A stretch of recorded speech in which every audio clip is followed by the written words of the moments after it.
जय हिंद दोस्तों, स्वागत है आज के लेक्चर नंबर 66 में। आज दोस्तों हम 66 यानी कि 66वां लेक्चर, 66वां दिन, यानी कि आज 66 लेक्चर है, कंटिन्यू 66 डे हैं। और आज दोस्तों UPSC civil service IAS exam 2027 का बैच 1 मैन आर्मी बैच मैं अकेला ले रहा हूँ। आज दोस्तों बुद्धिज्म की मैं बात करने वाला हूँ, यानी कि आज हम बुद्ध धर्म को पढ़ेंगे। और दोस्तों हमारे लेक्चर की विशेष बात दो ही होती हैं। पहली, सिलेबस आपका पूरा कवर किया जाएगा। दूसरा, आपका जो PYQ है वो उस लेवल के, उस डेप्थ तक मैं जाऊंगा। मेरा एंटरटेनमेंट आपका करना कोई पर्पज नहीं है, सवाल आपका सॉल्व होना चाहिए, मैं उस लेवल तक जाता हूं। तो दोस्तों बुद्धिज्म जो है आज हम शुरू करने जा रहे हैं। बुद्धिज्म की दोस्तों शुरुआत करें तो उससे पहले मैं आपको बता दूं कि बुद्ध ने कहा था अप दीपो भव, यानी कि अपना प्रकाश स्वयं बनो। समझ रहे हो? हाँ, अपना प्रकाश स्वयं बनिए, अपनी लाइट स्वयं बनिए। किसी दूसरे की लाइट से जो है जुगनू के तरीके से जलना जो है बंद कर दीजिए। किसी दूसरे के ऊपर टिक करके जो है जलना बंद कर दीजिए। किसी नेता की या किसी की चापलूसी करके ये सब बंद कर दीजिए। अपना प्रकाश स्वयं बनिए, अपने प्रकाश से जो है तेजमान होइए, अपने प्रकाश से जो है दुनिया को तेजमान कीजिए। और दोस्तों अप दीपो भव का कॉन्सेप्ट को जो है उद्घोषित कीजिए। तो दोस्तों आज हम बुद्धिज्म को बहुत ही डिटेल में पढ़ेंगे। ये दोस्तों महात्मा बुद्ध, इनका जन्म तो सिद्धार्थ के रूप में हुआ था और ये महात्मा बने। हमारे देश में बहुत से लोग ऐसे हैं जो, जैसे गांधी जी को ले लीजिए, मोहनदास करमचंद गांधी, और उनको महात्मा बनने में एक समय लगता है। ठीक है, ऐसे सिद्धार्थ को महात्मा बुद्ध बनने में एक समय लगा है। ठीक है, तो दोस्तों हमारे देश में ऐसे बहुत से लोग हुए जो आगे चल करके महात्मा बने। तो हमारे देश को एक ज्ञान दोस्तों बहुत पहले से था, वो था भगवान बनने का ज्ञान। हमारे देश में दोस्तों जब भी एजुकेशन की बात की जाती है तो वो मोस्टली सरकारी नौकरी या जो है नौकर मैकाले का जो सिस्टम था जो वो इस्टेब्लिश करना चाहता था, क्योंकि उनको नौकर चाहिए थे। ठीक है, और नौकर के लिए क्या चाहिए? नौकरी चाहिए। अब वो वहाँ से तो हायर करके लाएंगे नहीं नौकर। जैसे मान लो कोई अधिकारी है तो अधिकारी को हायर करने के लिए क्या चाहिए? अधिकारी को चाहिए मदद करने के लिए हेल्पर। तो हेल्पर जो है उनके भर्ती के लिए अपने लिए जो है अपने बेनिफिट के लिए वो नौकरी का कॉन्सेप्ट लेकर आए, जॉब का कॉन्सेप्ट लेकर आए। तो मैकाले ने जो है भर्ती जो स्टार्ट की थी वो दोस्तों इसीलिए की थी ताकि आपको, आपकी जो एजुकेशन सिस्टम है उसमें जो है इंग्लिश को इसलिए डाला गया था ताकि जो है आप एक अच्छे नौकर और एक अच्छे ब्रिटिश सरकार के जो है हुकूमत के एक गुलाम बन पाएँ। तो हमारे सिस्टम, हमारे देश की जो पद्धति थी वो तो बहुत पहले से जानती थी कि हमारे देश में ज्ञान को भगवान से जोड़ के देखा जाता था। हमारा देश वो विद्या जानता था। जैसे कोई व्यक्ति सिद्धार्थ से महात्मा बुद्ध बन जाता है, कोई जो है महावीर स्वामी बन जाता है, और कोई जो है ओशो बन जाता है, कोई कुछ बन जाता है। तो ये हमारे देश की विद्या बहुत पहले से थी। यहाँ ज्ञान की प्राप्ति सिर्फ जो है नौकरी प्राप्त करना नहीं, यहाँ ज्ञान की प्राप्ति भगवान बनने के लिए की जाती है। तो दोस्तों ये भारत भूमि है और मैं समझता हूँ कि आप में से जितने भी IAS एस्पिरेंट होंगे वो इस बात से ये सीखेंगे कि आपकी पढ़ाई जो है वो बुरी नहीं जाएगी, बेकार नहीं जाएगी, वो यकीनन कभी ना कभी आपके काम आएगी। तो दोस्तों बुद्धिज्म जो है, जैसा कि आप बुद्ध धर्म देख रहे हो, ठीक है, महात्मा बुद्ध की हर जगह पर मूर्ति है। ठीक है, और ये दोस्तों जो है माया देवी टेम्पल है लुम्बिनी नेपाल में। ठीक है,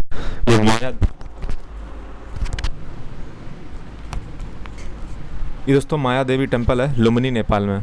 ठीक है, और ये तो आपको दिखाई चुका है महाजनपद। ये भी दोस्तों महात्मा बुद्ध हैं, 4 नोबल ट्रुथ। ठीक है, तो महात्मा बुद्ध की दोस्तों फिलॉसफी को शुरू कर लेते हैं।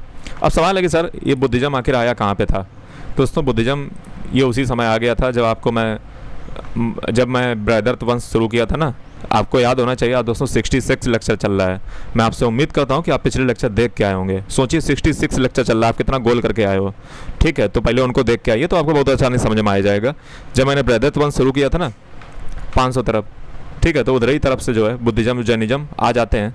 ठीक है, हालांकि मैंने उस समय पढ़ाया नहीं था, अब पढ़ा रहा हूँ कि उस समय बुद्धिज्म और जैनिज्म फिर अशोक के ऊपर क्यों प्रभाव आया, क्योंकि वो पहले से आ चुका था बुद्धिज्म, इसीलिए अशोक के ऊपर प्रभाव आया, अजातशत्रु के ऊपर आया। ठीक है, तो अब दोस्तों हम बुद्धिज्म और जैनिज्म को शुरू करने वाले हैं। दोस्तों यहाँ पे एक बात मैं आपको बहुत इंपॉर्टेंट बताना चाहता हूँ। क्या बताना चाहता हूँ दोस्तों? एक टाइम है वो बहुत इंपॉर्टेंट है। कौन सा सर टाइम है? टाइम दोस्तों ऐसा है कि दोस्तों ये जो ईयर देख रहे हो ना 500 BC, पता नहीं दोस्तों पूरी दुनिया में ऐसा क्या हुआ था इस समय ये 500 BC में कि पूरी दुनिया में दोस्तों बहुत सारे धर्म देखने को मिले। एक साथ बहुत सारे धर्म आ गए। जैसे भारत में जहाँ पे बुद्धिज्म और जैनिज्म मिल रहा था, ठीक है, भारत में जहाँ पे बुद्धिज्म और जैनिज्म मिल रहा था, ठीक है, उसी समय चाइना में कन्फ्यूशियस एक धर्म है, ठीक है, जो UGC नेट जिनका होता है, ठीक है, वो ज़रूर इसको पढ़ते होंगे कन्फ्यूशियस को। ठीक है, जिनका UGC नेट का जो एग्ज़ाम का प्रिपरेशन करते हैं, तो उसी समय चाइना में दोस्तों कन्फ्यूशियस धर्म था। ठीक है, नहीं, कन्फ्यूशियस जो है हाँ, उसी का मतलब धर्म मान लीजिए कन्फ्यूशियस। उसी समय दोस्तों ईरान में एक जोरेस्टर धर्म आया, ठीक है, जोरेस्टर, ठीक है। तो जोरेस्टर जो है मतलब जोरेस्टर का जो धर्म होता है उसको दोस्तों पारसी कहते हैं, ठीक है। जोरेस्टर कोई धर्म नहीं है, दरअसल उनका जो धर्म होता है उनको पारसी, जो नहीं रतन टाटा जिस धर्म से आते हैं, ठीक है, उसको पारसी वाला जो। और कन्फ्यूशियस दोस्तों एक व्यक्ति था, ठीक है, वो जो है मतलब उसकी फिलॉसफी को कन्फ्यूशियस वाली फिलॉसफी कहते हैं, उसका नाम मुझे नहीं याद आ रहा है। तो कन्फ्यूशियस दोस्तों चाइना में उसी समय पैदा होता है और जोरेस्टर जो है ईरान में पैदा होते हैं। और उसी समय परमेनिडीज ग्रीस में पैदा होते हैं। और ये दोस्तों सोशो रिलीजियस नॉर्म्स पे फोकस करते हैं, यानी कि सामाजिक और रिलीजियस नॉर्म्स क्या होने चाहिए और एथिकल और मोरल वैल्यू क्या होनी चाहिए, इस पे फोकस करते हैं। तो एक ही समय पे आपने देखा कि 500 तरफ इतने सारे धर्म हमें ऑल ओवर द वर्ल्ड देखने को मिल रहे हैं। ग्रीस में बताया, ईरान में बताया, चाइना में बताया, एक साथ जो है एक लहर ऐसी आई है, समझ रहे हो, एक साथ जो है लहर आई है। इंडिया में का सिनेरियो थोड़ा सा डिफरेंट था। इंडिया में दोस्तों आपको पता है कि 2 ग्रेट रिलीजन है, जिनमें से आपको पता है एक बुद्धिज़्म था, एक जैनिज़्म था, ठीक है, एक बुद्धिज़्म था और एक जैनिज़्म था। ये दोनों रिलीजन ने जो है ट्रू हैप्पीनेस पे फोकस किया, समझ रहे हो, ट्रू हैप्पीनेस पे, यानी कि सत्य खुशी क्या है, यानी कि ट्रू हैप्पीनेस। दोस्तों आज जो है आप थोड़ा सा हो सकता है कि लेक्चर ख़त्म होने के बाद कमंडल लेकर चल पड़ो, तो उससे पहले मैं आपको डिस्क्लेमर देना चाहता हूँ, ठीक है। इसको सिर्फ पढ़ने के लिए कीजिए, ठीक है, और ज़्यादा इस पर ध्यान मत देना, मतलब दे देना, ठीक है, और तुम्हारी ज़िंदगी चेंज हो जाएगी, ठीक है। वरना फिजिक्स केमिस्ट्री मैथ लगाने वाले ये कभी ज़िंदगी को नहीं समझ पाते हैं। तो ये जो बुद्ध धर्म और जो जैन धर्म था, इनका जो मेन फोकस था वो ये समझना था कि दुनिया में सुख कहाँ पे है, मतलब व्हाट इज़ ट्रू हैप्पीनेस। तो इन्होंने कहा कि जो मटेरियल प्रॉस्पेरिटी है उसमें सुख नहीं है। देखिए बहुत ही इंपॉर्टेंट बात बता रहे हैं। जो इंसान, जैसे मान लो आपसे कहूँ कि आप बताइए आपको अगर कोई चीज़ मांगनी हो, तो मैं आपसे कहूँ कि भैया क्या मांगना है, मांग लो, तो तुम कहोगे सर हमें 500 करोड़ रुपए दे दो, हमारी ज़िंदगी खुश हो जाएगी। हम आपसे कहेंगे नहीं, तुम्हें ज़िंदा रहने के लिए क्या चाहिए, तो तुम कहोगे सर नहीं हमें 50 लाख रुपए दे दो। फिर हम तुमसे पूछे भैया 50 लाख रुपए बताओ, उसका खर्च क्या करोगे, तुम कहोगे सर 50 लाख का खर्च तो नहीं है लेकिन भविष्य में काम आएगा। तुम अगर अभी देखो, प्रेजेंट में देखो, अभी तुम्हें जैसे मान लो किसी को कल फांसी होने वाली है, तो उसको तो पता है कि वो कल सुबह तक जिएगा और वो कल मर जाएगा। तुम्हें तो वो भी नहीं पता है कि तुम शाम तक पता नहीं जियोगे या मैं जीऊँगा या तुम जियोगे, लेकिन तुम मतलब पल भर की फिक्र नहीं है और 100 वर्ष का इंतजाम करे घूम रहे हो, ठीक है, कि हमारा इंतजाम हो जाए, हमारे बीवी बच्चों का इंतजाम हो जाए, सब इंतजाम हो जाए। कहीं 50 करोड़ मांग लोगे, कहीं 500 करोड़ मांग लोगे। तुम्हें रहने के लिए, जैसे तुमसे हम कहें कि भैया खाने पीने के लिए कितना चाहिए, हम मुश्किल से बता रहे हैं कि 200 300 500 रुपये तुम्हें डेली चाहिए, लेकिन व्यक्ति का पेट इतना भारी है कि वो आज में फोकस नहीं करता है। वो जैसे उसे कहेगा 500 करोड़ का भैया क्या करोगे, तो वो कहेगा भैया स्कॉर्पियो चाहिए। तो भाई साहब स्कॉर्पियो तुम्हें चाहिए, फिर तुम कहोगे किसी दिन हेलीकॉप्टर चाहिए। यानी कि ज़िंदगी अगर देखा जाए, जैसे मान लो मैं हूँ, मैं देखो ये माइक को पकड़े हुआ हूँ, ठीक है, मैं इस माइक को पकड़े हुआ हूँ और मैं कह रहा हूँ कि मुझे कोई छोड़ दे, मुझे लेक्चर नहीं लेना है, मुझे कोई छोड़ दे, पकड़े बैठा मैं हूँ, ठीक है, मैंने ही पकड़ा हुआ माइक को और मैं कह रहा हूँ कि मुझे कोई छोड़ दे छोड़ दे छोड़ दे।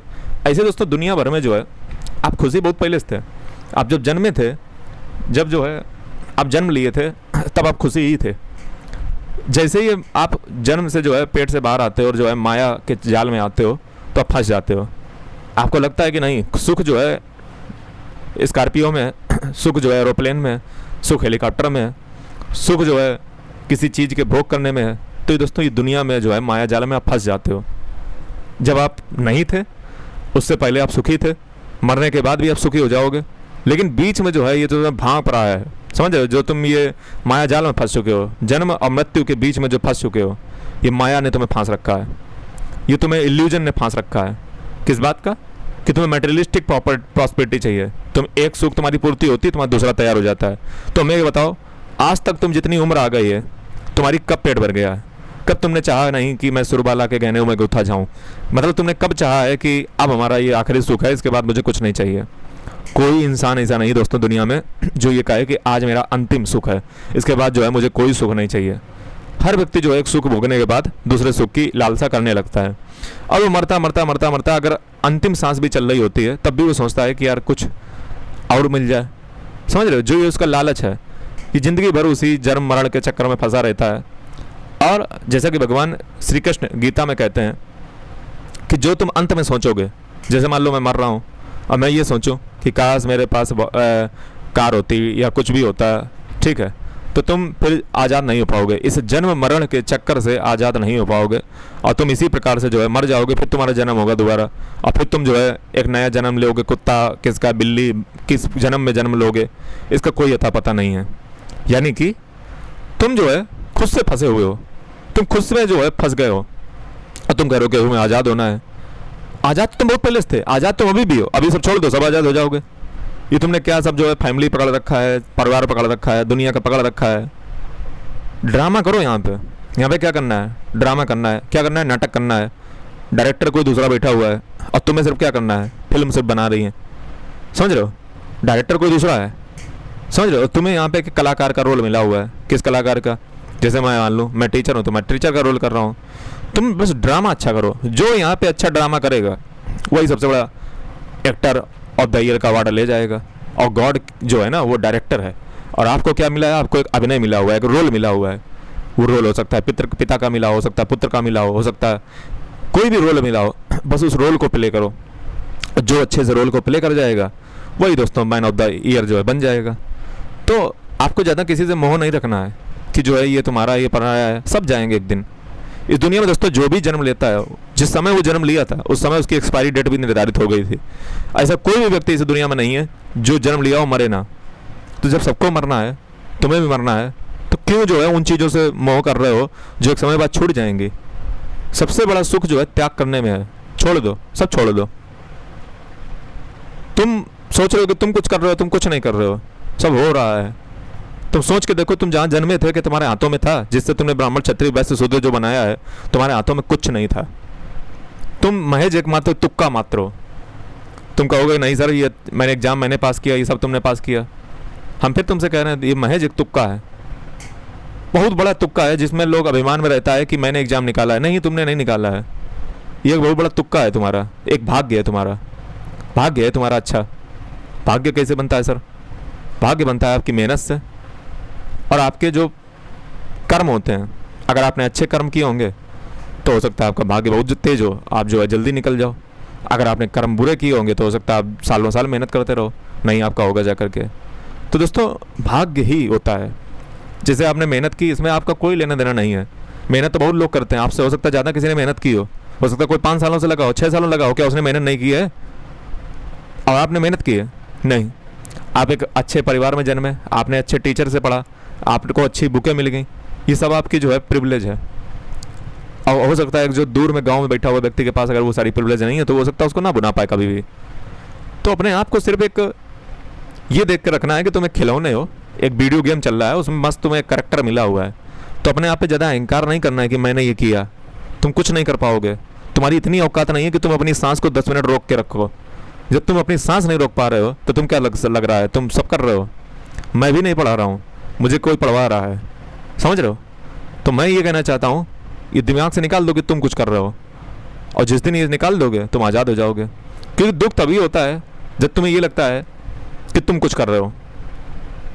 जब तुम जैसे मान लो कि तुम्हें किसी ने गाली दी तो तुम तुरंत समझ जाओ इसने गाली दी नहीं है, इसको तो एक रोल मिला है गाली देने वाला, ईश्वर ने दिया होगा, डायरेक्टर ने दिया होगा, इसलिए गाली हमें दे रहा है।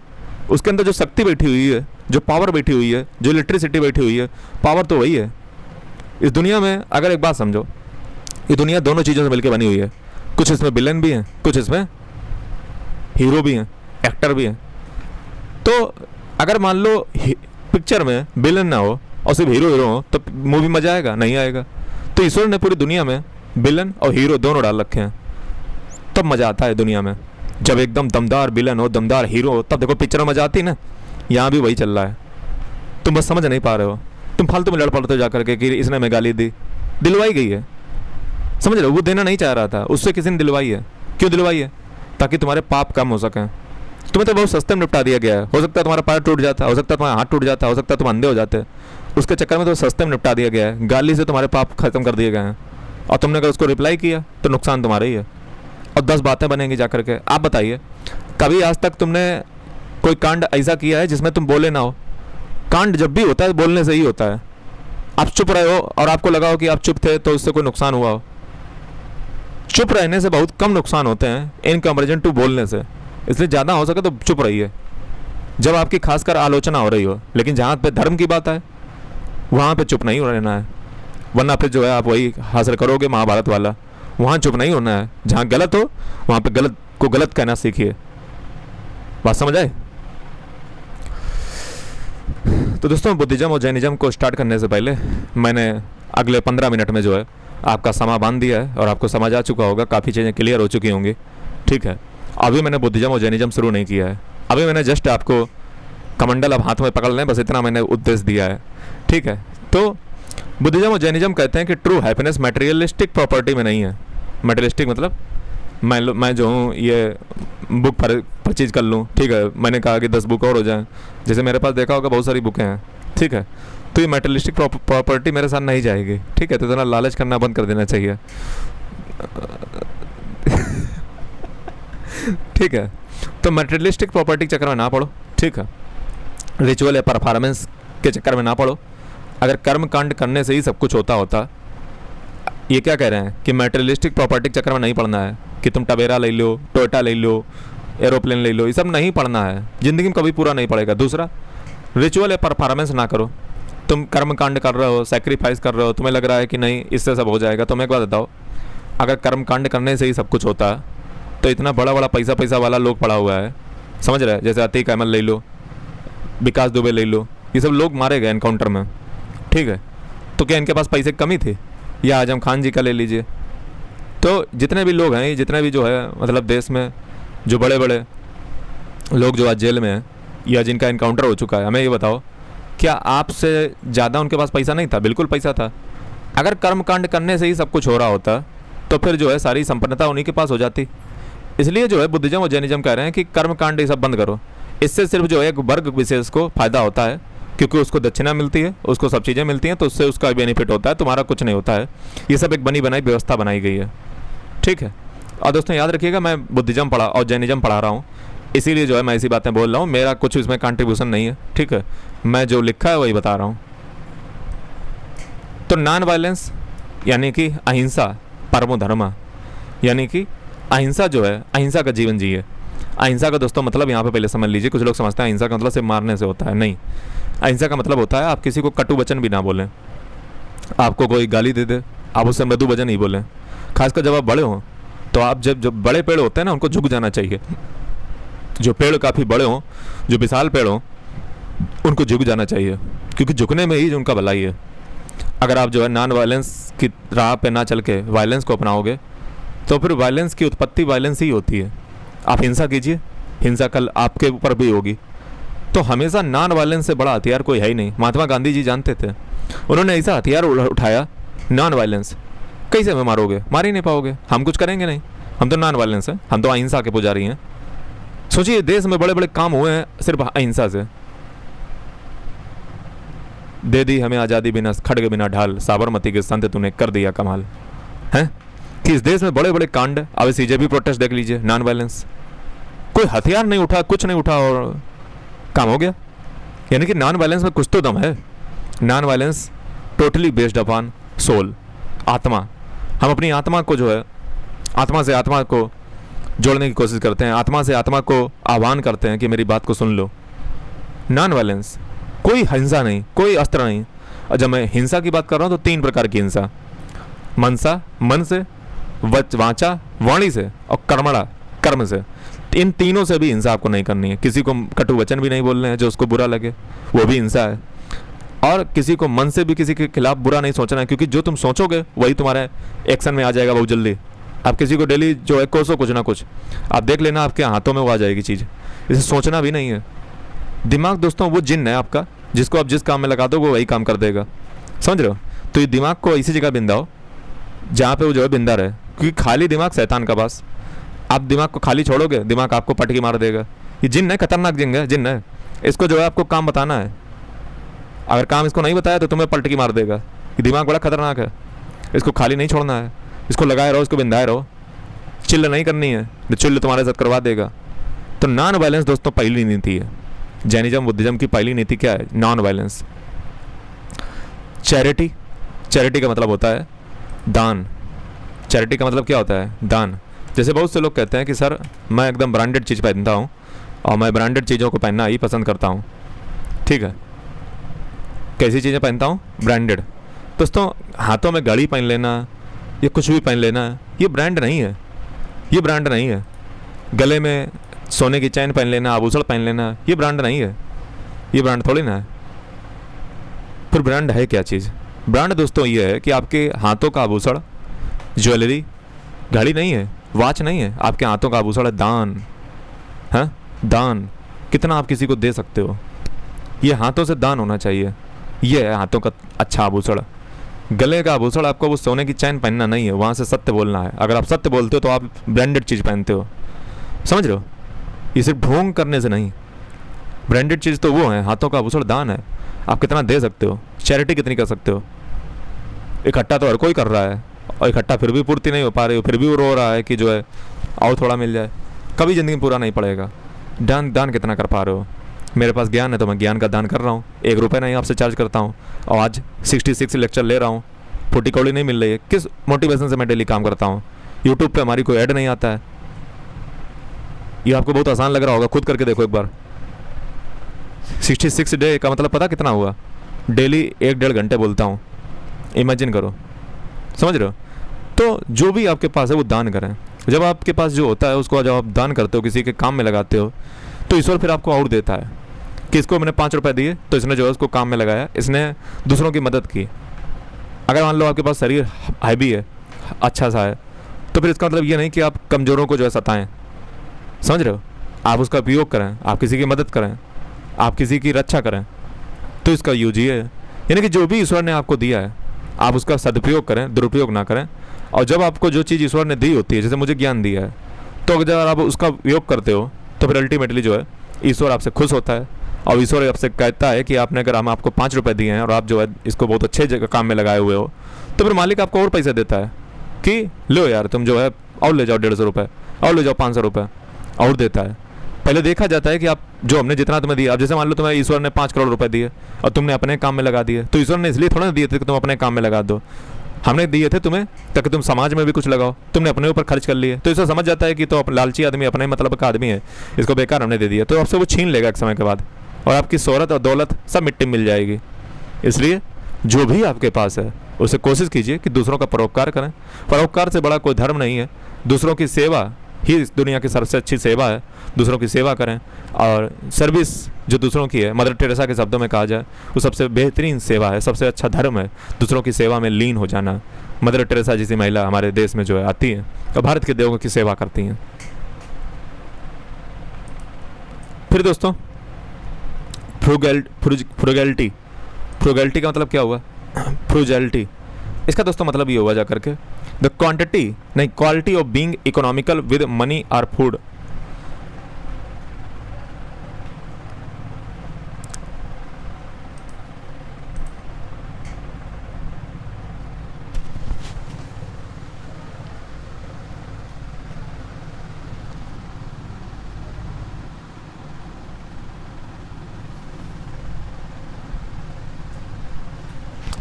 दोस्तों फ्रूगैलिटी का मतलब ये होता है कि आप ऐसे समझ लें कि आपके पास ज़्यादा इकट्ठा ना करें, समझ रहे हो?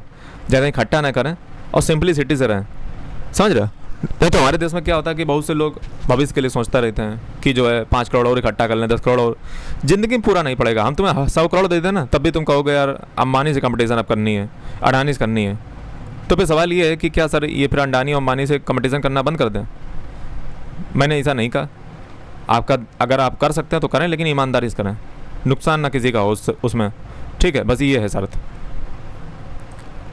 और लालच ज़्यादा ना करें, किसी का हक मार के जो है पैसा ना कमाएं, समझ रहे? तो गरीबों को तुम पैसा पेमेंट नहीं कर रहे हो और फिर तुम कह रहे हो कि हम किंग हैं, तो ऐसी किंग से बेकार है तुम्हारी, समझ रहे हो? दिलों पे अगर राज ना कर पाए तो फिर राजा तुम बेकार हो। राजा वही है जो दिलों पे राज करा है। गुड सोशल कंडक्ट होना चाहिए, आपका आचरण समाज में बहुत अच्छा होना चाहिए, समझ रहे हो? समाज में आचरण कब अच्छा होगा? जब रील और शार्ट पे बेहुदा और अश्लील कंटेंट नहीं परोसोगे, तब जो हमारा सोशल कंडक्ट अच्छा होगा।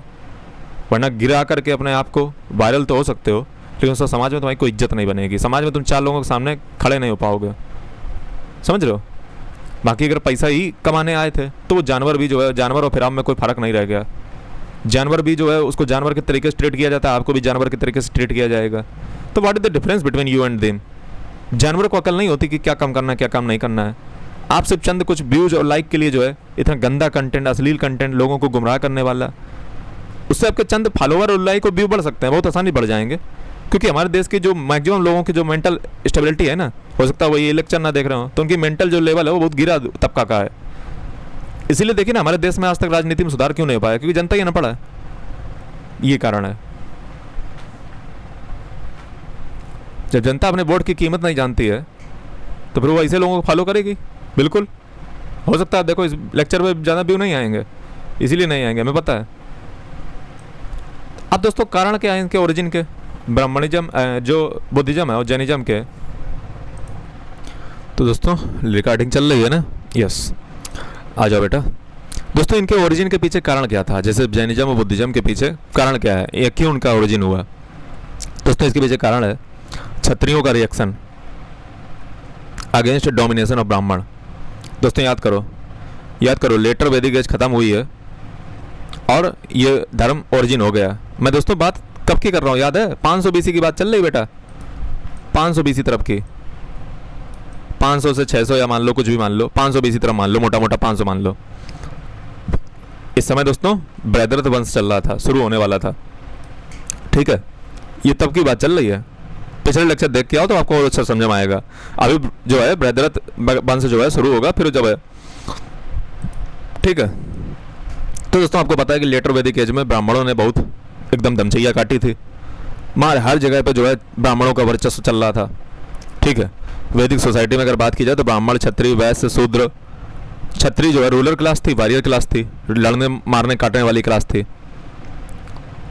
और वर्ण में सेकंड नंबर पर क्षत्रिय आते थे, पहले पे ब्राह्मण आते थे।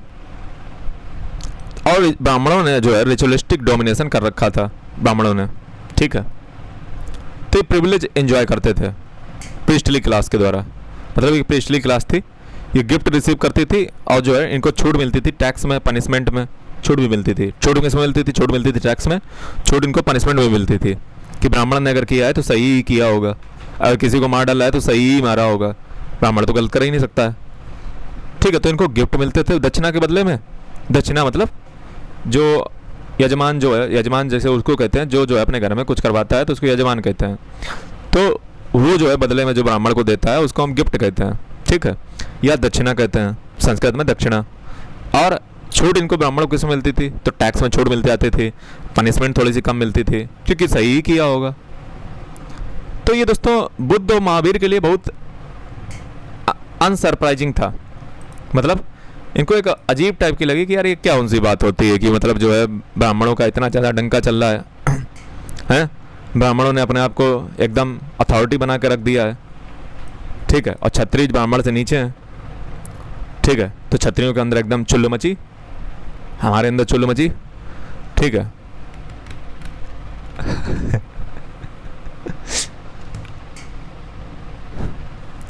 ठीक है, तो क्षत्रियों के अंदर चुल लग रहती है, ठीक है, वो चुल ऐसी रहती है कि हमसे ऊपर कैसे, ठीक है, तो अहंकार रहता है अंदर, ठीक है। तो चुल मची अब क्षत्रियों के अंदर, तो इक्वली चाहते थे, इक्वलिटी चाहते थे, ठीक है, कि बुद्धिस्ट जो पाली टेक्स्ट है वो दोस्तों रिजेक्ट करते हैं ब्राह्मणिकल क्लेम का कि वो जो है सुपीरियर हैं। ब्राह्मण क्या कहते थे कि भैया मुंह से निकले हैं, समझ रहे हो, मुंह से, दिमाग से, यहाँ से आथा माझी सटक ली, ठीक है। तो ये जो है दिमाग से निकले, ब्राह्मण कहाँ से निकले, यहाँ से, यहाँ से। अब दोस्तों इसके पीछे रीजन है, वैसे मान लो, देखो दिमाग का मतलब ये नहीं होता है। अब जैसे अंग्रेजों ने आते थे जब पढ़ा कि भैया ब्राह्मण दिमाग से निकले, इधर सुन लो, इधर आओ, कर तुम दिमाग से निकले हो, मुंह से निकले हो, कैसे, मतलब कुछ समझाओ। ये तो कल हमें आज पहली बार सुन रहे हैं हम तो, मतलब वो जो चार्ल्स डार्विन और जो दुनिया का जो बता के गया था वो तो एक अलग मामला था, ये तो हमने कुछ नया पढ़ने को मिल रहा है। ब्राह्मण बता रहे कि हम मुंह से निकले हैं, अच्छा कैसे, तो कहा देखो बेटा ऐसा है, बात को समझा करो, मुंह से मतलब हम दिमाग से निकले, दिमाग हमारे पास है, ठीक है, माइंड है। तो कई बार दोस्तों क्या होता है कि मेटाफॉर होते हैं, उनको एज इट इज नहीं समझना चाहिए। दोस्तों जितने भी धर्म ग्रंथ या जितनी भी चीज़ें होती हैं उनको हमेशा कहते हैं कि उनको किसी गुरु के माध्यम से समझना चाहिए, किसी टीचर के माध्यम से समझना चाहिए, खुद नहीं समझना चाहिए, क्योंकि उसकी व्याख्या आप गलत कर दोगे। समझ रहे हो? उसके लिए जो है आप स्वयं उस वर्ग के व्यक्ति होने चाहिए। जैसे आपको ऋग्वेद, यजुर्वेद, सामवेद, अथर्ववेद का अगर मीनिंग बताना है तो मीनिंग के लिए फिर कौन चाहिए होता है? उसके लिए हमें एक प्रकांड विद्वान चाहिए होता है, प्रकांड जो व्यक्ति चाहिए होता है जो वाकई में उस रास्ते पर चला हो। अदरवाइज जो साधारण व्यक्ति हैं अगर उसकी व्याख्या करेंगे तो वो ये एज इट इज व्याख्या कर देंगे जो उसमें लिखा होगा। ठीक है। तो दोस्तों कई सारी चीज़ें होती हैं, तो ये याद रखिएगा कि तो ब्राह्मणों ने कहा कि हम जो है सुपीरियर हैं, तो क्षत्रियों ने कहा कि हम तुम्हारी बात को नहीं मानते कि तुम सुपीरियर हो। ठीक है। और जो क्षत्रिय थे यानी कि जो बुद्ध और जैन धर्म के जो महावीर स्वामी थे, ये दोस्तों क्षत्रिय थे। दोनों कौन थे? क्षत्रिय थे। ठीक है। ये दोनों कैसे थे? क्षत्रिय। तो इन्होंने कहा कि नहीं नहीं नहीं, ब्राह्मण थोड़ी ना, क्षत्रिय ऊपर होता है। समझ रहे हो? क्षत्रिय हाइयर है ब्राह्मणों से। ठीक है। तो उन्होंने हमारे मतलब की बात कर दी। हालांकि हमें देखो कोई फ़र्क नहीं पड़ता है। ठीक है। मैं क्षत्रिय हूँ वैसे और ब्राह्मण हूँ मैं टीचिंग से, तो दोनों का मेरे ऊपर अप्लाई हो जाते हैं। ठीक है। तो मुझे कोई फ़र्क नहीं पड़ता है। लेकिन हाँ, मुझे फ़र्क पड़ता है उन लोगों के प्रति जो SC ST कैटेगरीज आते हैं और जिनका जो समाज में काफ़ी बुरा बर्ताव किया जाता है, और या मान लीजिए OBC में अगर मान लो कुछ आते हैं, ठीक है, जो इनमें नहीं आते हैं, तो मुझे उनके प्रति पूरी श्रद्धा है कि उनका जो अपलिफ्टमेंट होना चाहिए। और जितनी जल्दी से जल्दी हमारी राजनीति को ये बात समझ आनी चाहिए कि उनका सिर्फ राजनीतिक शोषण ना किया जाए, एक्सप्लॉयटेशन ना किया जाए, और रिजर्वेशन को सही से उतार करके जल्दी से जल्दी उनका अपलिफ्टमेंट किया जाए। इसको सिर्फ पॉलिटिकल मुद्दा बना करके हर चुनाव में खड़ा नहीं करना है, ये होना चाहिए। तो दोस्तों एक एग्रीकल्चरल इकोनॉमी बढ़ रही थी, एनिमल हस्बेंड्री की डिमांड थी। मैंने क्या बताया उस समय दोस्तों, लेटर वैदिक एज में क्या चल रहा है? एग्रीकल्चर पावरफुल बनना है, कृषि आ रही है। जब कृषि आएगी तो कृषि में क्या चाहिए होगा? जानवर चाहिए होंगे। अरे भैया, जो किसान होता है उसके घर पे जानवर भी होते हैं। तो जब जानवर होंगे, ठीक है, सीधी सी बात है। और ब्राह्मण क्या कर रहे हैं? ब्राह्मण जो है मार रहे हैं जानवरों को, सेक्रीफाइस, बलि के नाम पे। समझ रहे हो?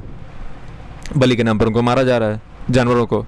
तो क्षत्रिय वालों को बड़ा बुरा लग रहा है कि यार तुम तो जो है मतलब मार डाल लो हैं, तो जानवरों को बचाना है।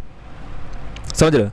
और आपको पता है कि हरियाणा, वेस्टर्न यूपी से ईस्टर्न यूपी तक और बिहार, यहाँ पे अच्छा खासा पानी बरसता था, बढ़िया मिट्टी थी, फर्टाइल लैंड थी, एग्रीकल्चर इकोनॉमी थी। ठीक है। आयरन की खोज हो ही चुकी थी, फॉरेस्ट का कवर जो था उसको साफ किया जा चुका था। ठीक है। जंगल साफ हो ही चुके थे। तो एग्रीकल्चरल जो इकोनॉमी थी वो बेस्ड थी किस पे? आयरन प्लग शेयर पे। उसको क्या चाहिए थे? उसको चाहिए थे दोस्तों बुलक चाहिए थे, बुलक कार्ट, घोड़ा गाड़ी चाहिए। और घोड़ा गाड़ी के लिए जानवर चाहिए। और जानवरों को कहाँ मार रहे हो? वो हवन कुंड में मार रहे हो, बलि दे रहे हो उसका। तो एग्रीकल्चरल इकोनॉमी दोस्तों बुलक्स पे बेस्ड थी। एनिमल हस्बेंड्री चाहिए थे। अब वैदिक प्रैक्टिस में आपको पता है कि एनिमल का सेक्रीफाइस किया जाता है, किलिंग की जाती थी कैटल की। ठीक है। जो क्या कर रही थी, न्यू एग्रीकल्चर जो इकोनॉमी थी उसके लिए रास्ते में रोड़ा थी कि जानवर को तो मार डाल लो सेक्रीफाइस के नाम पे। तो इससे जो है कहीं ना कहीं जो स्टेबिलिटी थी और प्रॉस्पेरिटी थी वो अफेक्ट हो रही थी। न्यू एग्रीकल्चर जो इकोनॉमी बनी थी, स्लॉटरिंग हो रही थी जानवरों की, उसको भी रोकना था। तो बुद्धिज्म और जैनिज्म ने दोनों ने क्या रास्ता अपनाया? Non violence. दोस्तों कोई भी धर्म हो वो उसी के कंटेक्स्ट में ही पैदा होता है, ये समझ के रखो। समझ रहे हो? जैसे लास्की ने कहा था, every thinker is a child of his times. यानी कोई भी थिंकर इस दुनिया को वो अपने कंटेक्स्ट का ही होता है। उसके जैसे मान लो मेरे बारे में अगर तुम्हें जानना है, मेरी आइडियोलॉजी जाननी है, तो मेरी आइडियोलॉजी आप बहुत अच्छे समझ सकते हो अगर आप हमें हमारा बचपन देख लो, हमारी इतिहास देख लो उठा करके, बहुत अच्छे समझ जाओगे कि मेरी विचारधारा इसी क्यों बनी है। समझ रहे हो? तो दोस्तों कोई भी व्यक्ति हो उसकी आइडियोलॉजी कोई आसमान से नहीं टपक पड़ती है, वो सब वहीं के कंटेक्स्ट से ही बनते हैं, परिस्थितियों से बनते हैं। तो बुद्धिज्म और जैनिज्म में जो नॉन वायलेंस आ रहा है वो इसीलिए आ रहा है। बात समझे? तो दोस्तों बुद्धिज्म और जैनिज्म ने जो है वैश्य को पैट्रोनाइज किया। ये मर्केंटाइल ग्रुप था। वैश्य कौन था? व्यापारी वर्ग था। ठीक है। ये शांति चाहता था। क्या चाहता था? शांति। सेकेंड अर्बनाइजेशन जो चल रहा था उसमें शांति चाहिए थी। समझ रहे हो? तो दोस्तों एक्सपेंशन जैसे जैसे एग्रीकल्चर का हुआ उससे क्या हुआ? फूड सप्लाई इंप्रूव हुई, डेवलपमेंट हुआ क्राफ्ट प्रोडक्शन का। ठीक है। ट्रेड और अर्बन सेंटर बनने लगे। तो जैसे दोस्तों ट्रेड होने लगा तो डिस्कवरी हुई सिल्वर और कॉपर पंचमार्क कॉइन की, ठीक है। तो 60 कॉइन्स, 60 टाउन से भी ज़्यादा जो है उनमें पंचमार्क कॉइन का यूज हुआ सिल्वर और कापर के, ठीक है। जैसे सिटी जो उस समय की थी, पाटलिपुत्र, राजगृह, श्रावस्ती, वाराणसी, वैशाली, चंपा, कौशाम्बी, उज्जैन वही महाकालेश्वर। तो ये सारी सिटी जो है अगर बात की जाए तो क्राफ्ट प्रोडक्शन और ट्रेड के लिए जानी जाती थी। लार्ज नंबर में आर्टिसन और मर्चेंट यहाँ पर रहते थे। तो इकोनॉमिक प्रोग्रेस से जो क्या हुआ, जब इकोनॉमिक प्रोग्रेस होगी तो भैया कौन राइज करेगा? वैश्य यानी कि बनिया, ठीक है। मर्केंटाइल ग्रुप जो है ये राइज करेगा, इनकी सोशल पोजीशन अच्छी हो जाएगी, ठीक है। और जब इनकी सोशल पोजीशन अच्छी हो जाएगी तो सीधी सी बात है ब्राह्मणों को धक्का लगेगा कि नहीं? अरे भाई साहब, आज कोई धर्म नहीं होता है, आज धर्म बस एक पैसा ही होता है। आपके पास पैसा है, आपका कोई धर्म नहीं है, समझ रहे हो सकता है आज ब्राह्मण भी जो है पैर छोले आकर आपके, क्योंकि जैसे मान लीजिए प्रधानमंत्री में देश के हैं, या मान लो कोई भी व्यक्ति, बस उसका इकोनॉमिक स्टेटस अच्छा हो। आप जहाँ तुम मान लो अगर 1000 करोड़ के मालिक हो, तुम्हारी कोई कास्ट पूछेगा? कोई नहीं पूछेगा, ठीक है, कुछ नहीं पूछी जाएगी तुमसे। तो आज दोस्तों जो कास्ट है आपकी, वो आपके पैसे से डिसाइड होती है, समझ रहे हो? बस यही कारण है। तो ब्राह्मणों का दोस्तों स्टेटस लूज हो गया, क्योंकि बनिया क्लास ऊपर आ रही है, जो वैश्य हैं वो ऊपर आ रहे हैं। तो बुद्धिज्म और जैनिज्म ने जो है उसमें अटैच नहीं किया, उसमें उन्होंने वर्ण सिस्टम को उतना ज़्यादा जो है तवज्जो नहीं दी। बुद्धिज्म और जैनिज्म ने, उन्होंने नॉन वैदिक रिलीजन लेकर आए। बुद्धिज्म और जैनिज्म ये नॉन वैदिक थे, नॉन वैदिक मतलब इनमें कोई जो है ऐसा वर्ण वाला मामला था नहीं, नॉन वैदिक थे, वेदों से जो है अलग थे। तो बुद्धिज्म और जैनिज्म ने दोस्तों कुछ कॉन्सेप्ट दिए, जैसे नॉन वायलेंस, ठीक है। अब नॉन वायलेंस की कॉन्सेप्ट क्यों आया? एक बात बताओ प्रभु, देखो हम हर चीज़ जो है कॉन्सेप्ट के साथ ही पढ़ाते हैं, हम ऐसे नहीं पढ़ाते हैं आपको, ठीक है, कि रटाए दें तुम्हें, ठीक है। तो ऐसे लेक्चर अगर पसंद आ रहा हो तो लाइक या ठोक दो, ठीक है, जल्दी जितना जल्दी हो सके कमेंट एक प्यारे से कर दो, ठीक है। दोस्तों नॉन वायलेंस क्यों ही इन्होंने चुना, सवाल ये है। पहला तो आपको सेक्रीफाइस बताइए, दूसरा रीजन ये भी है कि जो वैश्य होते हैं, यानी कि जो बनिया होते हैं, जो व्यापारी होते हैं, आपको याद है कि non cooperation movement Gandhi ji ने क्यों बंद किया था? Non cooperation movement Gandhi ji ने क्यों बंद किया था, बताओ, याद है? नहीं याद है? दोस्तों जो व्यापारी वर्ग होता है उसको शांति चाहिए होती है, कि जितनी शांति रहेगी व्यापार उतना ही बढ़िया चलेगा। बात समझे भाई?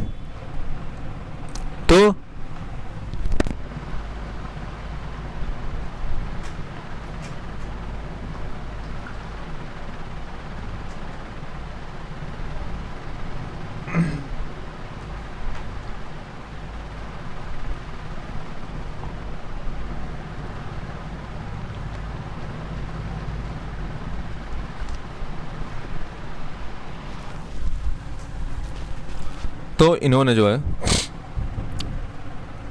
नॉन वायलेंस की बात किस लिए की? क्योंकि वैश्यों को शांति चाहिए। जब शांति रहेगी, जब युद्ध चलेगा तो व्यापार हो ही नहीं पाएगा, समझ रहे हो? यही कारण है। तो इनका दोस्तों ऐसा कॉन्सेप्ट था, बहुत सिंपल धर्म था इनका, साधारण। ऐसा नहीं कि तुम्हें मतलब देखो, जब जो चीज़ सिंपल होगी, एक बात बताओ, जो चीज़ सिंपल होगी वो हमें बताओ, ज़्यादा लोग उसमें जुड़ेंगे कि नहीं जुड़ेंगे? जुड़ेंगे तो इसका ग्रुप भी बढ़िया बनेगा, बड़ा बनेगा, आसान है जुड़ना, एस्थेटिक होगा, काफ़ी सुंदर भी होगा। पीस सेंटर्ड प्रिंसिपल हैं बुद्धिज्म और जैनिज्म के, ठीक है। तो आपको समझ में आया?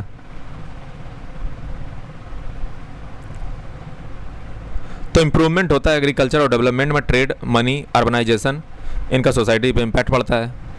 सीधी सी बात है, जब एग्रीकल्चर आएगा, ट्रेड होगा, मनी होगा, तो अर्बनाइजेशन। दोस्तों एक बात बताओ, जाति प्रथा, वर्ण सिस्टम, ये सबसे ज़्यादा बताओ कहाँ निकलता है? सबसे ज़्यादा कहाँ मिलेगा? गाँवों में होता है। क्यों गाँवों में होता है? दिल्ली जैसे शहर में आपको जाति प्रथा, वर्ण सिस्टम नहीं मिल पाएगा। कारण, पैसा है सबके पास, सब जो है उसी मेट्रो में जाते हैं, उसी गाड़ी से आते हैं। अब ब्राह्मण अगर ये कहे कि नहीं भैया हम अकेले जाएंगे, तो ऑटो खड़ा रहता है, वो तुम्हारा काट के ऊपर से नीचे तक बराबर कर देगा दिल्ली में, ठीक है। तो हर आदमी यही चाहता है कि भैया हमें जो है वर्ल्ड सिस्टम गया तेल लेने, सस्ते में हमें जल्दी मेट्रो से पहुंचा दो। और जब मेट्रो से जाओगे तो भी धक्का भी लगेगा, मुक्की भी लगेगी, और तुम्हारा जो है टचिंग भी हो जाएगा।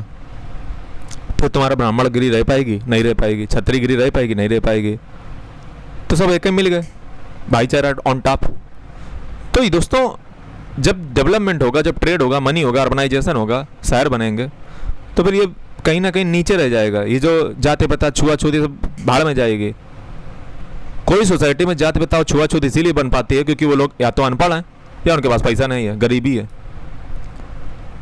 गरीब सिर्फ दोस्तों व्यक्ति पैसों से नहीं होता है, कुछ लोग अपनी मानसिकता से भी गरीब होते हैं, दयनीय दशा उनकी होती है मानसिकता से भी। पैसों से गरीब व्यक्ति चलो एक बार चल जाएगा, लेकिन मानसिकता से गरीब व्यक्ति है तो बड़ा डेंजर होता है समाज के लिए। दोस्तों जैसे जैसे ये चेंज हुए तो ट्रेडिशनल जो इक्वलिटी का कॉन्सेप्ट था, ट्रेडिशनल जो इक्वलिटी और ब्रदरहुड का कॉन्सेप्ट था, ठीक है, अब उसमें जो है सोशल कॉन्फ्लिक्ट होने लगा। अब लोग जो है ये जो सोशल प्रॉब्लम थी, वायलेंस, क्रूएल्टी, थेफ्ट, हैट्रेड, फालसूड, ये सब से छुटकारा पाना चाहते थे कि ऐसा धर्म आए, ये सब नौटंकी यार ख़त्म हो, हमें शांति ज़िंदगी जीनी है यार। मतलब जो है डेली बवाल करते रहते हो, काट पूरे ज़िंदगी बनाए हुए हमारे नरक बना दिया, डेली कहीं कुछ करो कहीं कुछ करो। तो लोग शांति चाहते थे कि प्रभु हमें सब ये करना नहीं, हमें कुछ सिंपल तरीका बताओ, ज़िंदगी का साधारण तरीका बताओ। तो बुद्धिज़्म और जैनिज़्म उसी समय, देखो मैं आपको कॉन्सेप्ट बता देता हूँ, necessity is the mother of invention. आवश्यकता आविष्कार की जननी है। ज़रूरत पड़ी, धर्म आ गए एकदम लेकर के, खड़े वगैरह करके, चलो भैया हमारे साथ, हमें ज्वाइन कर लो। तो बुद्धिज़्म और जैनिज़्म जो है एकदम सिंपल फिलॉसफी लेकर आए, शांति की, सामाजिक बराबरी की, सिंपल प्यूरिटियन, और पीपल ने उनको वेलकम किया कि बहुत बढ़िया, बस यही चाहिए था, बस बस बस बस बस, बस रोक दो, बस मिल गया लोगों को बुद्धिज़्म और जैनिज़्म, समझ गए। तो ऐसे दोस्तों बुद्धिज़्म और जैनिज़्म आया है। अब दोस्तों गौतम बुद्धा से रिलेटेड जो बुद्धिस्ट लिटरेचर है, बुद्ध के जो साहित्य हैं, उनको थोड़ा सा देखते हैं। दोस्तों गौतम बुद्धा के बारे में अगर हमें पता करना है तो हमें किसके बारे में पता करना पड़ेगा? सीधी सी बात है, बुद्ध से रिलेटेड जो लिटरेचर है उनको पता करना पड़ेगा। अब बुद्धिज्म के जो लिटरेचर है वो दो पार्ट में डिवाइड है, एक कैनोनिकल है और एक नॉन कैनोनिकल है। बुद्धिज्म लिटरेचर दो पार्ट में डिवाइड है, एक कैनोनिकल है जो डायरेक्टली लिंक होते हैं ना गौतम बुद्धा से, उनको कहते हैं कैनोनिकल, बात समझे भाई। और बात समझे भाई, जो डायरेक्टली लिंक होते हैं गौतम बुद्धा से किसी भी वे में, तो वो कैनोनिकल टेस्ट होते हैं, ठीक है। इसमें क्या है, इसमें बेसिक टेनेंट्स हैं और प्रिंसिपल हैं बुद्धिज्म के, ठीक है। जैसे त्रिपिटका, ठीक है। तो ये त्रिपिटका क्या है? त्रिपिटका दोस्तों पाली कैनन है, ठीक है। त्रिपिटका, तीन पिटाका, पिटाका मतलब तीन जो है कैनन है, ठीक है, उसी को त्रिपिटका कहा गया है। तो कैनोनिकल टेस्ट में आपके क्या आते हैं? त्रिपिटका। इसमें क्या है, बेसिक प्रिंसिपल हैं, बेसिक कॉन्सेप्ट हैं, बेसिक टेनेंट हैं बुद्धिज्म के। तो कैनोनिकल टेस्ट में आपका क्या आता है? त्रिपिटका। और त्रिपिटका में क्या आता है आगे बात करेंगे। तीन चीज़ें आती हैं, तीन त्रिपिटका, त्रिपिटका कौन कौन से? अवधम पिटका, सुत्त पिटका और विनय पिटका, ठीक है। तो ये दोस्तों तीन आते हैं इसमें कैनोनिकल में, त्रिपिटका के अंदर तीन आते हैं। अब दोस्तों नॉन कैनोनिकल टेस्ट देख लो, ये दोस्तों सेमी कैनोनिकल टेस्ट होते हैं। ये सेइंग नहीं होती है बुद्धा की, ये बुद्धा की सेइंग नहीं है, यानी कि बुद्धा ने जो कहा वो नहीं है, लेकिन एक कमेंट्री ऑब्जर्वेशन है कैनोनिकल टेस्ट के। यानी कैनोनिकल टेस्ट को पढ़ करके उसको किसी ने कमेंट किया, ऑब्जर्व किया। तो ये ट्रीटी है किस पे? धर्म पे, धम्मपाद पे, और historical information, quote, definition, grammar, other writing जो पाली या तिब्बतन या चाइनीज लैंग्वेज में या ईस्ट एशियन लैंग्वेज में जो की गई है, उनको नॉन कैनोनिकल टेस्ट कहते हैं, ठीक है। तो ये क्या है? ये डायरेक्टली बुद्धा की सेइंग नहीं है, ठीक है, बुद्धा के डायरेक्टली रिलेटेड नहीं है, बल्कि कमेंट्री ऑब्जर्वेशन है। तो इनको नॉन कैनोनिकल टेस्ट कहते हैं। जैसे मिलिंद पन्हा, बहुत इंपॉर्टेंट दोस्तों, बहुत इंपॉर्टेंट, याद रखिएगा। अब चूँकि आप दोस्तों, आपको पता है कैमरिड एम्पायर आपने पढ़ा था, आपने इंडो ग्रीक भी पढ़ा है कि नहीं पढ़ा है? आपने ग्रीक्स को भी पढ़ा था, अकामनेट एम्पायर को भी पढ़ा था। तो अब आप दोस्तों आपको भली भांति पता है, क्या आपको भली भांति पता है दोस्तों। मैं आपसे फिर उम्मीद करूंगा कि आप पिछले लेक्चर देख के आए हिस्ट्री के, तो आपको बहुत अच्छे से कनेक्ट होगा, वरना मैं आपको मेनांडर कह दूंगा, आपके पल्ले नहीं पड़ेगा, समझ रहे हो। तो पिछला लेक्चर देख के आए। आप 66 पे हैं, एक प्लेलिस्ट यूट्यूब पे बनी है एंशिएंट हिस्ट्री के नाम से, उस पर क्लिक करें, आपको ये 66 है, इसके पहले का लेक्चर मिल जाएगा 64, क्योंकि बीच उसके पहले तो ज्योग्राफी होगी ना, तो ये पूरा आपको प्लेलिस्ट मिल जाएगी। हो सकता है इसी में मैंने लगा दी होगी, देख लेना आई बटन में। तो मिलिंद पन्हा दोस्तों जो है एक टेक्स्ट है, ये पाली में लिखा गया है, ये डायलॉग है किसके बीच में दोस्तों। इंडो ग्रीक एक किंग था जिसका नाम था मिलिंद। अब ये इंडो ग्रीक कौन है तो दोस्तों आपको याद है, आपको याद है मैंने कल आपको क्या बताया था कि भारत में मौर्य एम्पायर के डिक्लाइन होने के बाद भारत में कौन सी 4 वेब आएंगी, VSPK। कौन कौन आएंगे, मैंने आपको क्या बताया था कि मौर्य एम्पायर डिक्लाइन होने के बाद भारत में कौन सी वेब आ रही हैं, VSPK, याद था। सबसे पहले दोस्तों कौन आ रहा है, बैक्ट्रियंस। बस यही दोस्तों कौन है, यही है इंडो ग्रीक्स। अरे भाई साहब सबसे पहले कौन आएगा, ग्रीक ही तो आएंगे, ग्रीक ही तो ऊपर बैठे थे ना, सिकंदर छोड़ गया था सेलुकस निकेटर को, याद आया, याद आया। तो सबसे पहले कौन भारत में एंटर मारेगा, इंडो ग्रीक मारेंगे। इंडो ग्रीक है कौन, बैक्ट्रियंस। कब मारेंगे, मौर्य एम्पायर डिक्लाइन होने के बाद। दोस्तों इंडो ग्रीक का एक किंग है जिसका नाम मिलिंद, या इसका नाम मेनांडर भी है। तो नागसेना से जिसकी मुलाकात होती है, अब कुछ फिलोसफिकल जो है डायलॉग होते हैं इसके। मिलिंद पन्हा ये जो है टेक्स्ट है, पाली में लिखा गया है, इसमें डायलॉग है किसके बीच में, भारत के नागसेना एक मॉन्क है और इंडो ग्रीक एक किंग है मिलिंद, तो उनके बीच एक फिलोसफिकल डायलॉग होते हैं, उसके बारे में लिखा गया है मिलिंद पन्हा में।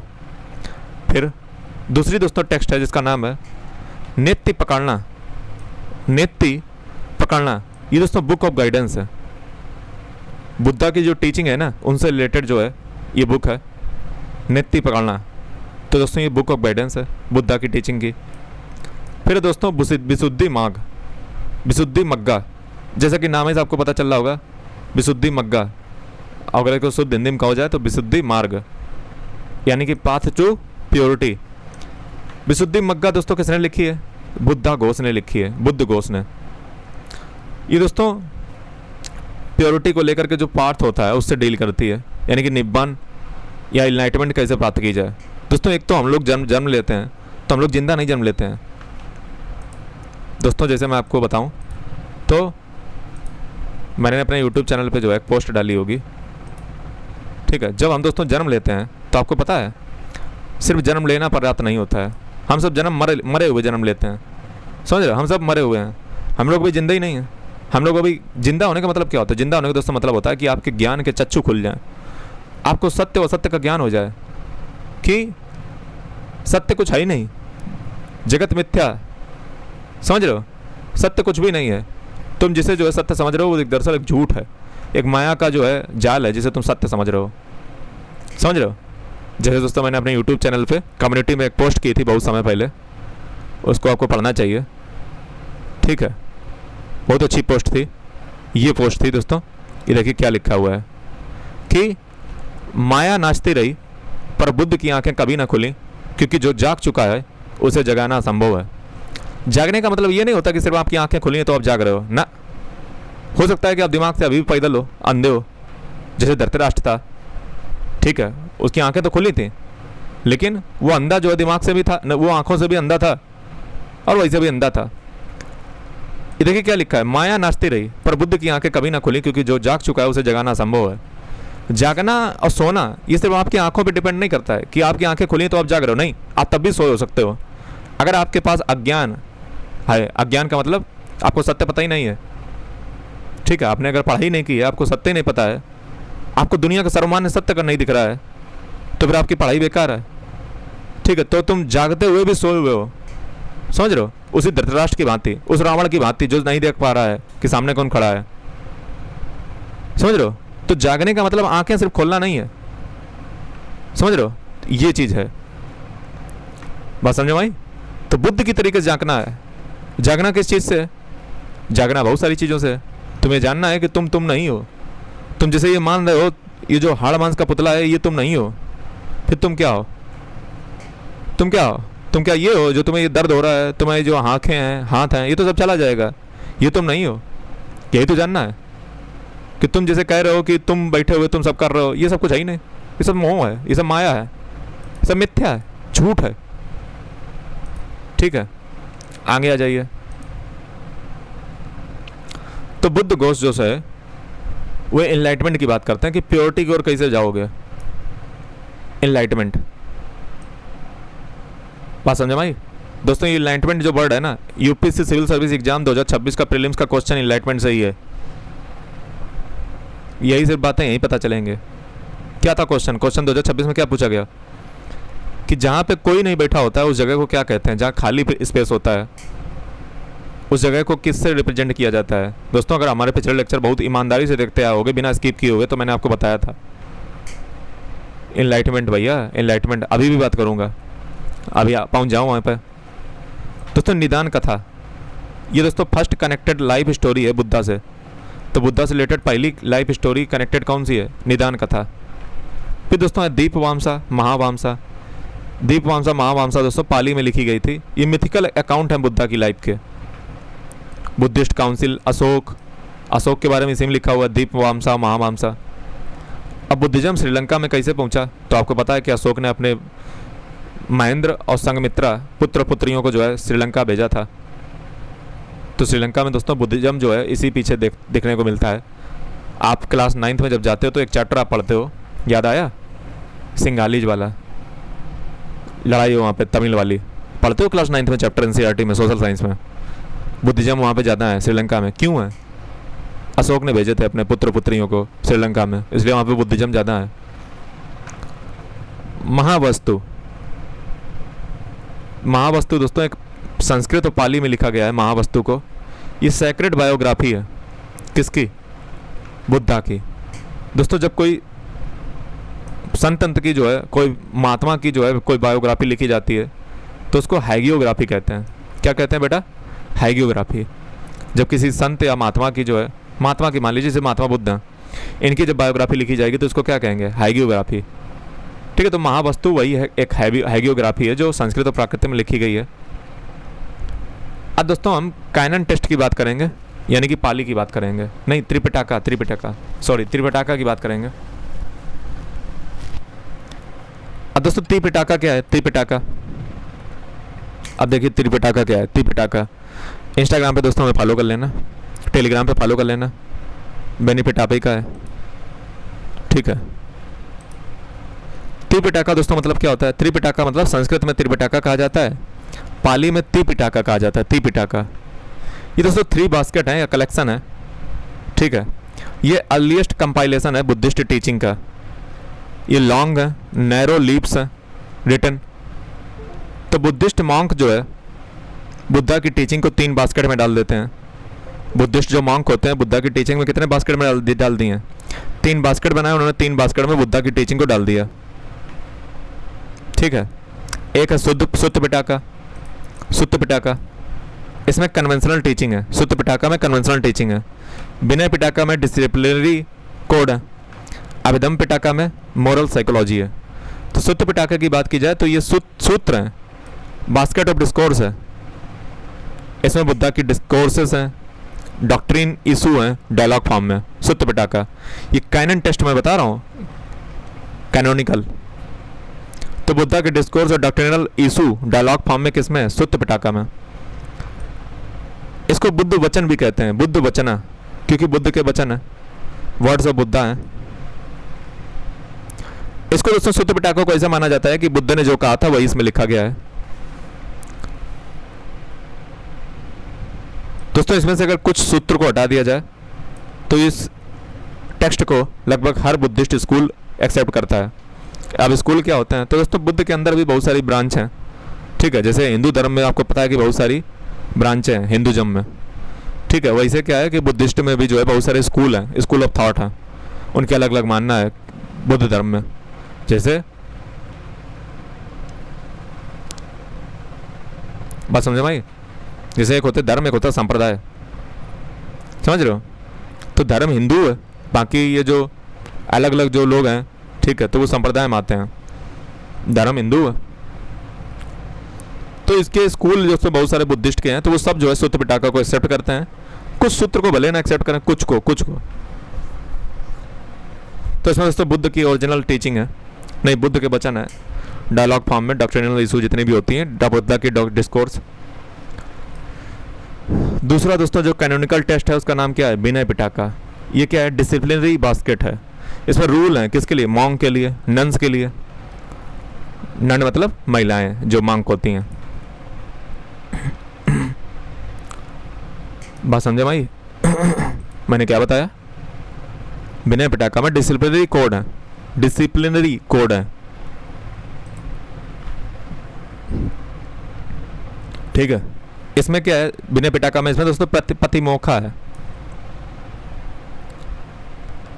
इसमें पतिमोखा है। पतिमोखा मतलब list of transgression against monastic discipline and atonement for these. Patimokkha याद रखिएगा, पतिमोखा किसमें है?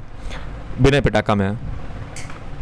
दोस्तों यहाँ पे मोनास्टिक रूल के अलावा विनय टेक्स्ट में दोस्तों डॉक्ट्रिनल एक्सपोजिशन भी है, सिद्धांत भी समझाया गया, रिचुअल टेक्स्ट भी है और बायोग्राफिकल स्टोरी भी है और सम एलिमेंट जातक के भी हैं। जातक क्या होते हैं बुद्ध में? दोस्तों जातक क्या होती है? बर्थ स्टोरी होती है, जैसे कहानियाँ होती हैं बहुत सारी बुद्ध से रिलेटेड, तो उनको हम जो जातक कहते हैं, जातक। तो जातक इसी में है विनय पिटाका। तो biography story, some element of Jataka या बर्थ स्टोरी। थर्ड दोस्तों लास्ट है अभिधम पिटाका। ये बास्केट काय की है? हायर टीचिंग की।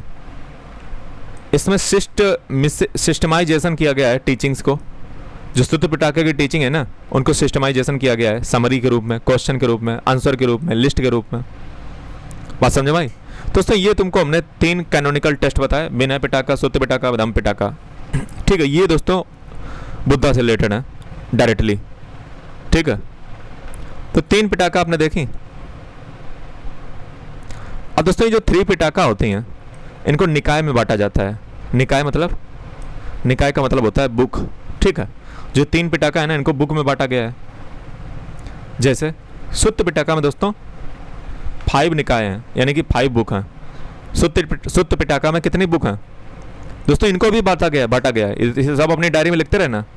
सुत्त पिटाका को भी कई बुक में बांटा गया है, यानी कई निकाय में बांटा गया है। कितने? 5। सुत्त पिटाका में कितने बुक हैं? सुत्त पिटाका में दोस्तों 5 बुक हैं। नाम बता दो सर। पहला है दीर्घ निकाय। दीर्घ का मतलब दीर्घ, दीर्घ का मतलब होता है दोस्तों लॉन्ग, ठीक है। हिंदी में दीर्घ कहते हैं और दिग्घ कहते हैं पाली में शायद, ठीक है। तो दीर्घ निकाय, तो दीर्घ निकाय का मतलब क्या होता है? लॉन्ग टेस्ट, लॉन्ग डिस्कोर्स, जो लंबे लंबे डिस्कोर्स हैं, दीर्घ निकाय। तो सुत्त पिटाका का पहली बुक कौन हुई? दीर्घ निकाय। दूसरी बुक कौन सी हुई? मध्यमा निकाय। इसमें दोस्तों कलेक्शन है मीडियम लेंथ जो डिस्कोर्स होते हैं उनका जिक्र है, मध्यमा निकाय। फिर दोस्तों थर्ड है संयुक्त निकाय। इसमें जो किंडर्ड सेइंग है उनका कलेक्शन है, संयुक्त निकाय। फोर्थ कौन है? अंगुत्तरा निकाय। इसमें डिस्कोर्स है दोस्तों नंबर के हिसाब से, अंगुत्तरा निकाय। 5वां दोस्तों लास्ट है खुद का निकाय। ये स्मॉलर कलेक्शन है, खुद का निकाय। तो सुत्त पिटाका में आपने देखा कि 5 निकाय आते हैं, यानी कि 5 बुक आती हैं। दिग्घ निकाय, मध्यमा निकाय, संयुक्त निकाय, अंगुत्तरा निकाय, खुद का निकाय। दोस्तों लिटरेचर बहुत इंपॉर्टेंट है बुद्धिज्म में। मैं आपको बता दूं यूपीएससी ने जाने कितने क्वेश्चन सिर्फ लिटरेचर से बुद्धिज्म के पूछे हैं। वो आपसे महात्मा बुद्ध के बारे में ज़्यादा नहीं पूछेगा, लिटरेचर फिलॉसफी यही पूछता है। तो खुद का जो निकाय है, ये दोस्तों जो नाम है ना खुद का निकाय। सुत्त पिटाका में मैंने आपको क्या बताया? सुत्त पिटाका में 5वां मैंने बुक आपको बताई थी खुद का निकाय। अब दोस्तों जिसका खुद का निकाय है, खुद की बुक है, तो खुद की बुक में बहुत सारी बुक रख देगा। खुद की है ना, तो खुद की है तो भैया खुद का मतलब खुद में तो कुछ भी कर लो। तो खुद का निकाय को भी दोस्तों 15 और बुक में बांटा गया है। सुत्त पिटाका को 5 बुक में बांटा गया है और उस 5वीं बुक का नाम था खुद का निकाय। और खुद का निकाय को भी दोस्तों 15 बुक में बांटा गया है। समझ रहे हो? 15 बुक में, 15 बुक में बांटा गया है। तो ये नीचे अगर आपको मैं दिखा दूं, ठीक है, ये पूरा हमारा चार्ट है। इसको देखो, इसको बहुत ध्यान से देखो, ठीक है। ये देखो, ये है तुम्हारे लिए अच्छे से इंतजाम कर दिया है। क्या देखो बेटा, त्रिपिटाका को 3 पार्ट में बांटा गया है। विनय पिटाका, सुत्त पिटाका, अभिधम पिटाका। विनय पिटाका में दोस्तों 5 बुक आती हैं। विनय पिटाका मैंने क्या बताया? 5 बुक आती हैं। कौन कौन सी सर? तो दोस्तों इसमें आती हैं 5 बुक हैं। कौन कौन सी? सुत्त विभंगा, विनय पिटाका की बता रहा हूँ, विनय पिटाका की। विनय पिटाका में 5 बुक आती हैं, सुत्त विभंगा, खंडका, परिवार, महावग्गा, चुल्ला वग्गा। ठीक है, तो ये दोस्तों 5 बुक हो गई विनय पिटाका में। ठीक है, सुत्त विभंगा, खंडका, परिवार, और खंडका के बीच में कौन सी 2 बुक आई? चुल्ला वग्गा, महावग्गा। सुत्त विभंगा को भी दोस्तों 2 बुक में बांटा गया है, महाविभंगा, भिक्कुनी विभंगा। ठीक है, तो दोस्तों अल्टीमेटली आपको पता चला कि विनय पिटाका में 5 बुक होती हैं। विनय पिटाका में बेटा कितनी बुक होती हैं? 5 बुक होती हैं। ठीक है, बात समझे भाई? तो विनय पिटाका में दोस्तों कितनी बुक हुई? 5। देखो, सबसे पहले विनय पिटाका को बांटा गया सुत्त विभंगा में, ठीक है, और परिवार में, और खंडका में। खंडका को फर्दर बांटा गया है महावग्गा में, चुल्ला वग्गा में, और सुत्त विभंगा को 2 पार्ट में फर्दर बांटा गया है, महाविभंगा, भिक्कुनी विभंगा। तो विनय पिटाका में कितनी बुक हुई? 5 बुक हुई। ठीक है, बुक के अंदर भी बुक हो जाती हैं। अब दोस्तों सुत्त पिटाका पे आ जाओ। सुत्त पिटाका में दोस्तों 5 कलेक्शन है। ये तो अभी बताया, दीघ निकाय, मध्यमा निकाय, संयुक्त निकाय, अंगुत्तरा निकाय और खुद का निकाय। खुद का निकाय में कितनी बुक है? 15 बुक और भी हैं खुद का निकाय में। अब दोस्तों आ जाओ अभिधम्म पिटाका। अभिधम्म पिटाका में दोस्तों कितनी बुक है? 7 बुक हैं। धम्म संगनी, विभंगा, धातु कथा, पुग्गल, पन्नाती, कथावत्तु, यमका, यमक, पथना। ठीक है, तो ये दोस्तों अभिधम्म पिटाका में 7 बुक आती हैं। तो सुत्त पिटाका में 5 बुक, अभिधम्म पिटाका में 7 बुक, विनय पिटाका में 5 बुक। और दोस्तों खुद का निकाय जो बचा है, इसमें दोस्तों 15 बुक और बची हैं, खुद का निकाय। ठीक है, खुद का निकाय में दोस्तों 15 बुक होती हैं। ठीक है, 15 बुक होती हैं खुद का निकाय में। ठीक है, इसमें सबसे प्रोमिनेंट बुक कौन सी है? जातक। जातक में बर्थ जो बुद्ध की होती है उससे रिलेटेड स्टोरी है। और है धम्मपाद। धम्मपाद में क्या है? ये दोस्तों मैं खुद का निकाय की जो 15 बुक हैं उनमें से कुछ प्रोमिनेंट बता रहा हूँ। तो पहली होगी तुम्हारी जातक, जिसमें प्रीवियस बर्थ है बुद्धा की, जो जन्म जैसे बहुत सारे हुए होंगे, नहीं कथाएं बना दी जाती हैं कि ये जन्म एक बुद्ध ही का हुआ था, कभी बंदर के रूप में, कभी किसी के रूप में। धम्मपाद। धम्मपाद भी जो है खुद का निकाय की एक बुक है। खुद का निकाय में 15 है, तो 15 में पहली मैंने बताई जातका, दूसरी बताई धम्मपाद। ये एथिकल सेइंग के बारे में है धम्मपाद। फिर दोस्तों तीसरी है निर्देश। इसमें एक्सपोजिशन के बारे में है। निर्देश है, दरअसल उसको हिंदी में निर्देश कहेंगे। ठीक है, चौथी है दोस्तों बुद्ध वामसा, इसमें हिस्ट्री है बुद्ध की। 5वीं है दोस्तों पति संविदा, ये एनालिटिकल नॉलेज के बारे में है, पति संविदा। 6th है दोस्तों थेरा गाथा, और 7th है दोस्तों थेरी गाथा। ये क्या है? ये सॉन्ग है बुद्धिस्ट मॉन्क और नन के। थेरा मतलब मॉन्क, थेरी मतलब नन के सॉन्ग। ठीक है, तो ये लगभग 5, 6, 7 मैंने आपको बता दी, पूरी 15 होती हैं। ठीक है, तो दोस्तों ये आपको समझ में आया? मतलब कितना बड़ा लिटरेचर है भाई साहब बुद्धिज्म का, है? इतनी सारी बुक, इतने सारे नाम कैसे याद होंगे सर? बेटा इसे देख लेना है, सुना सुना लगना चाहिए। ठीक है, कैसे पूछता है वो भी हम तुम्हें बता देंगे, पूछने का उसका तरीका क्या होता है ये भी बता देंगे। देखो अभी तक क्या है कि अभी तक यूपीएससी ने ऐसा नहीं पूछा है कि इनमें से पूछ दे कि बताओ विनय पिटाका में 5 बुक कौन सी हैं, सुत्त में कौन सी हैं, अभिधम्म में कौन सी हैं। वो राइटर वाली पूछता है। राइटर मतलब वो आपसे ये पूछ देगा कि बताओ ये जैनिज्म की बुक है या बुद्धिज्म की बुक है। तो यार सीधी तुम पहचान लोगे कि भैया इतना तो याद होना ही चाहिए कि ये बुद्धिज्म में थी कि जैनिज्म में थी, ये तो पता ही होना चाहिए। कम से कम सुना सुना तो लगना ही चाहिए कि हाँ यार ये जैनिज्म में पढ़ाया था कि बुद्धिज्म पढ़ाया था। फिर उसका जो राइटर है वो पता होना चाहिए। अगर उस बुक में रिलेटेड अगर कोई नई बात है, कोई एक यूनिक बात है, तो वो पता होनी चाहिए। हालांकि अभी तो ऐसा कुछ पता नहीं चला है। बुद्धिज्म और जैनिज्म के बीच में फर्क पता होना चाहिए, कम से कम सुना सुना लगना चाहिए कि हाँ प्रभु हमने पढ़ा था इसको। अब बुद्ध की लाइफ की बात कर लो, तो बुद्ध की लाइफ के बारे में जो है हाइगियोग्राफी कहते हैं। हाइगियोग्राफी मतलब सेक्रेड बायोग्राफी ऑफ बुद्धा। तो सुत्त विनय पिटाका में जो है इसके बारे में बताया गया है डिटेल्ड। कुछ बुद्ध चरित्र में बताई गई है, महावस्तु और निदान कथा में भी बताया गया है गौतम बुद्धा के बारे में। तो इनका जन्म जो है शाक्य मुनि के रूप में हुआ था। शाक्य मुनि, शाक्य वंश था ना, वहीं हुआ था। और इनको तथागत भी कहते थे, तथागत। ठीक है, इनका नाम से रिलेटेड भी यूपीएससी ने क्वेश्चन पूछा हुआ है कि बुद्ध के कौन से नाम है, तो बुद्ध का नाम शाक्य मुनि भी है, बुद्ध का नाम तथागत भी है। ठीक है, और ये दोस्तों इनका जब जन्म हुआ था तो इनका नाम था सिद्धार्थ। ठीक है, सिद्धार्थ नाम बड़ा दोस्तों यूनिक है, बड़ा अच्छा नाम है। नाम का मतलब क्या है? मैं दोस्तों नाम के मतलब वही बताता रहता हूँ, जैसे ना कोई पंडित पंडित हो, मैं सबके नाम ये देखा करता हूँ।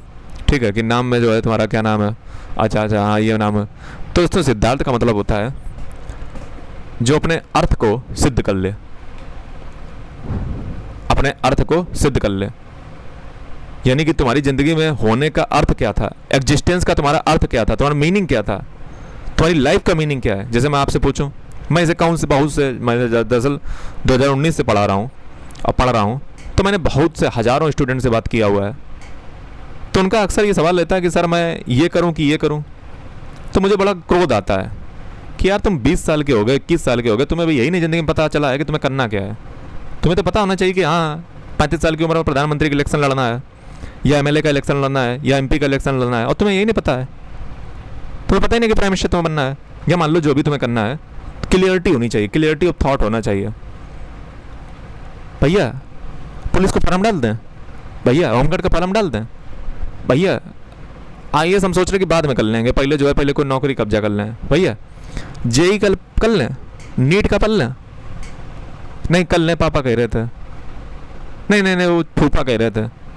अबे गधे, तुझे जब ये नहीं पता है कि क्या मतलब जो है, मतलब कहीं पे भी ज़िंदगी ले जा रहे हो, मतलब कोई उद्देश्य है ही नहीं।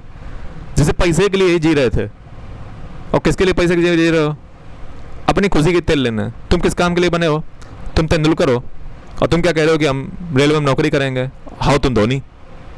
समझ रहे हो? तो फिर वही बात है, तुम्हें यही नहीं पता कि तुम देखो दो दिन बहुत ज़िंदगी में इंपॉर्टेंट होते हैं। पहला